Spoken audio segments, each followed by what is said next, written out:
ಸೆಕ್ಸಾಲಜಿ, S sexologist ಅಂದರೆ ಏನು, ಇದ್ರ ಬಗ್ಗೆನೇ ನಾವು ಇವತ್ತು ಮಾತಾಡ್ತಿರೋದು. ಓಕೆ ಸರ್, ಸೊ ಮೊದಲನೇದಾಗಿ ಈಗ ಸಾಮಾನ್ಯವಾಗಿ ನನಗೆ ಹೊಟ್ಟೆ ಹಸ್ದಾಗ ಅಥವಾ ನನಗೆ ತಲೆ ನೋಯ್ತಿದೆ, ಇಲ್ಲ ಕೈಕಾಲು ನೋಯ್ತಾ ಇದೆ, ಇದನ್ನೆಲ್ಲ ನನ್ನ ಮನೆಯವ್ರಿಗೆ, ನಾನು ಅಂದರೆ ಬೇಸಿಕಲಿ ಒಂದು ಎಕ್ಸಾಂಪಲ್ ತೊಗೊತಾ ಇದ್ದೀನಿ, ನಾವು ಮನೆಯವ್ರಿಗೆ ಹೇಳ್ತೀವಿ, ಫ್ರೆಂಡ್ಸ್ಗೆ ಹೇಳ್ತೀವಿ ಹಿಂಗಾಗ್ತಿದೆ ಅಂತ. ಬಟ್ ಈ ಲೈಂಗಿಕ ಸಮಸ್ಯೆ ಆರ್ ಸೆಕ್ಸ್ ಇಶ್ಯೂಸ್ ಬಂದಾಗ ತುಂಬಾ ಮುಜುಗರ ಪಡ್ಕೊತೀವಿ ಸರ್. ಏನಕ್ಕೆ ಆ ಥರ? ಇದು ಹೇಳಬೇಕಂದ್ರೆ ಒಂದು ದೊಡ್ಡ ಟ್ಯಾಬು ಇದೆ ಸರ್ ನಮ್ಮ ಸೊಸೈಟಿನಲ್ಲಿ, ಸ್ಪೆಷಲಿ ಮೇಲ್ ಡಾಮಿನೇಟಿಂಗ್ ಸೊಸೈಟಿನಲ್ಲಿ. ಬಟ್ ಇವಾಗ ಸ್ಲೋಲಿ ಟ್ರೆಂಡ್ ಚೇಂಜ್ ಆಗ್ತಿದೆ.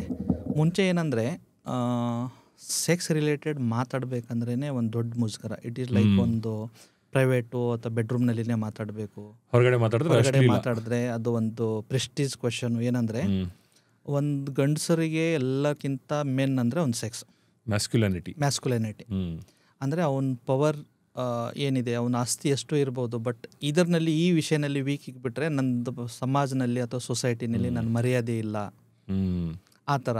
ಸೊ ಅದಕ್ಕೇನಿದೆ, ಈ ವಿಷಯದಲ್ಲಿ ತುಂಬ ಜನ ಸಫರ್ ಆಗ್ತಾರೆ, ತುಂಬ ಜನ ಆಲ್ಮೋಸ್ಟ್ ಕ್ರೋನಿಕ್ ಲೆವೆಲ್ವರೆಗೆ ವೇಟ್ ಮಾಡ್ತಾರೆ. ಬಟ್ ಯಾವಾಗ ಹೇಳ್ತಾರಲ್ಲ ನೀರು ಒಂದು ಲೆವೆಲ್ಗಿಂತ ಜಾಸ್ತಿ ಬಂದಾದ್ಮೇಲೆ ಆವಾಗ ಏನಾಗುತ್ತೆ, ಅವ್ರಿಗೆ ಇದಕ್ಕೆ ಅಡ್ರೆಸ್ ಮಾಡಲೇಬೇಕಂತ. ಬಟ್ ನನ್ನ ಪರ್ಸ್ನಲ್ ಏನು ಒಪಿನಿಯನ್ ಅಂದರೆ, ತಾವು ಹೇಳಿದಂಗೆ ತಮಗೆ ಕೆಮ್ಮು, ನೆಗಡಿ, ಶೀತ, ಜ್ವರ ಬಂದರೆ ಡಾಕ್ಟರ್ ಹತ್ರ ಹೋಗ್ತೀರಾ, ಅಥವಾ ಯಾವುದೋ ಒಂದು ಪರ್ಸನ್ ಎಕ್ಸ್ಪರ್ಟ್ ಅದರದ್ದು ಏನಿರ್ತಾನೆ ಅವ್ರದ್ದು ಒಂದು ಸಲಹೆ ಪಡ್ತೀರಾ.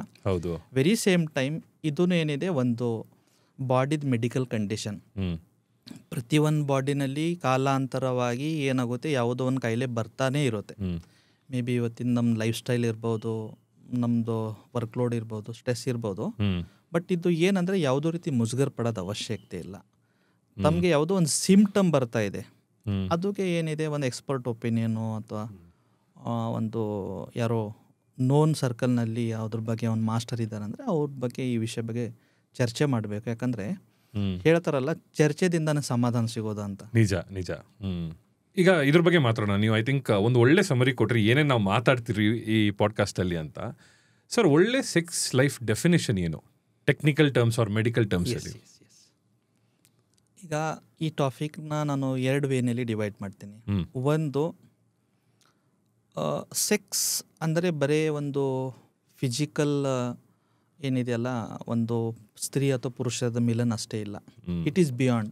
ಸಂಸ್ಕೃತನಲ್ಲಿ ಅದಕ್ಕೆ ಹೇಳ್ತಾರೆ ಕಾಮ ಅಂತ. ಕಾಮ ಉತ್ಪತ್ತಿ ಕಾನ್ಸೆಪ್ಟು ಅಥವಾ ಕಾಮ ಅಥವಾ ಪ್ಲೇಜರು, ಇದು ಏನಿದೆ more of A emotional, biological, physical need. So ಇದು ಬರೀ ಒಂದು ಪ್ಲೆಜರ್ ಕೊಡುವಂಥ ವಿಷಯ ಅಲ್ಲ ಬರೀ. It is not only the physical contact. ನಮ್ಮಲ್ಲಿ ನಾವೇನು ಸೊಸೈಟಿ ಅಥವಾ ನಮಗೇನು ಇಂಡಿಯನ್ ಟ್ರೆಡಿಷನ್ ಇದೆ, ಕಲ್ಚರ್ ಇದೆ, ಇದರಲ್ಲಿ ಹೇಳಬೇಕಂದ್ರೆ 3-4 ಸೆಟ್ ಇದು ಹೇಳಿದ್ದಾರೆ. ಏನಂದರೆ, ಫಸ್ಟು ಅವರು ಬ್ರಹ್ಮಚಾರ್ಯ, 4 ಆಶ್ರಮ ಅಂತ ಹೇಳಿದ್ದಾರೆ. 2ನೇದು ಗೃಹಸ್ಥ, 3ನೇದು ವಾನಿಪ್ರಸ್ಥ, ಮತ್ತು 4ನೇದು ಅಂದರೆ ಸನ್ಯಾಸ. ಸೊ ಮುಂಚೆ ಕಾಲ ಹೇಗಿದೆ ಅಂದರೆ, ಒಂದು ಗುರುಕುಲ ಅಂತ ಪರಂಪರೆ ಇತ್ತು. ಅಂದರೆ ಯೂಶ್ವಲಿ ಹುಡುಗ ಅಥವಾ ಹುಡುಗಿ ಒಂದು 7 ದಿನ 8 ವರ್ಷ ಆದಮೇಲೆ, ಒಂದು 18 ಅಥವಾ 20 ವರ್ಷ ಆದಮೇಲೆ ಮನೆ ಬಿಟ್ಟು ಗುರುಕುಲನಲ್ಲಿ ಹೋಗ್ಬಿಟ್ಟು ಅಲ್ಲೇ ವಾಸ ಮಾಡಬೇಕು. ಡ್ಯೂರಿಂಗ್ ಆ ಟೈಮ್ನಲ್ಲಿ ಅವನು ಕಂಪ್ಲೀಟ್ಲಾಗಿ ಬ್ರಹ್ಮಚರ್ಯನ ಫಾಲೋ ಮಾಡಬೇಕು. ಸೊ ಡ್ಯೂರಿಂಗ್ ಆ ಬ್ರಹ್ಮಚರ್ಯ ಟೈಮ್ನಲ್ಲಿ ಈ ವಿಷಯ ಬಗ್ಗೆ ಅವನು ಕಾಮ ಬಗ್ಗೆ ಮಾತಾಡಂಗೆ ಇಲ್ಲ. ಸೊ ಇವತ್ತು ನಾಳೆ ಏನಾಗಿದೆ, internet, social media, very early exposure ಸಿಗ್ತಾ ಇದೆ. ಅದರದಿಂದ ಒಂದು ಪ್ಲಸ್ ಪಾಯಿಂಟ್ ಇದೆ, ಇಲ್ಲ ಅಂತಿಲ್ಲ, ಬಟ್ ವೆರಿ ಸೇಮ್ ಟೈಮ್ ಅದರದಿಂದ ತುಂಬ ಡ್ರಾಬ್ಯಾಕ್ಸು ಇದೆ. ಸೊ ಇವಾಗ ಬ್ರಹ್ಮಚರ್ಯ ಟೈಮ್ನಲ್ಲಿ ಬ್ರಹ್ಮಚರ್ಯನೇ ಫಾಲೋ ಮಾಡಿಬಿಟ್ಟು ಆಮೇಲೆ ಯಾವಾಗ ನೀವು ಗೃಹಸ್ಥ ಆಗ್ತೀರಾ ಅಥವಾ ಮದುವೆ ಆಗುತ್ತೆ, ಆ ಟೈಮ್ನಲ್ಲಿ ನೀವು ಈ ಆ್ಯಕ್ಟಿವಿಟಿನಲ್ಲಿ ಪಾಲ್ಗೊಂಡ್ರೆ ದಟ್ ಈಸ್ ಅಂದರೆ ಒಂದು ಬೆಟರ್ ಅಂತ ಒಂದು traditional as A Ayurvedic physician ನಾನು ಮಾತಾಡ್ತಾ ಇದ್ದೀನಿ. ಮೇ ಬಿ ಸೊಸೈಟಿನಲ್ಲಿ ಹೇಳ್ಬೋದು, ಸರಿ ನೀವು ಹೇಳೋ ಪ್ರಕಾರ ಮತ್ತು ಸೆಕ್ಸ್ ಅಂದರೆ ಮದುವೆಗಿಂತ ಸೆಕ್ಸ್ ಮಾಡಲೇಬಾರ್ದಂತ, ಆ ಥರ ನಾನು ಏನು ಹೇಳ್ತಾ ಇಲ್ಲ. ಬಟ್ ನಮ್ದು ಏನು ಕಲ್ಚರ್ ಏನಿದೆಯಲ್ಲ ಈ ಥರ ಹೇಳುತ್ತೆ. ರೈಟ್. ಆ ಹುಕ್ಅಪ್ ಕಲ್ಚರ್ ಈಗಿನ ಕಾಲದಲ್ಲಿ ಕಾಮನ್ ಇರ್ಬೋದು, ಅವ್ರವ್ರ ಪರ್ಸನಲ್ ಚಾಯ್ಸ್, ಬಟ್ ಟ್ರೆಡಿಷನಲಿ ಇದನ್ನ ಫಾಲೋ ಮಾಡ್ಕೊಂಡು ಬರ್ತಿರೋದು.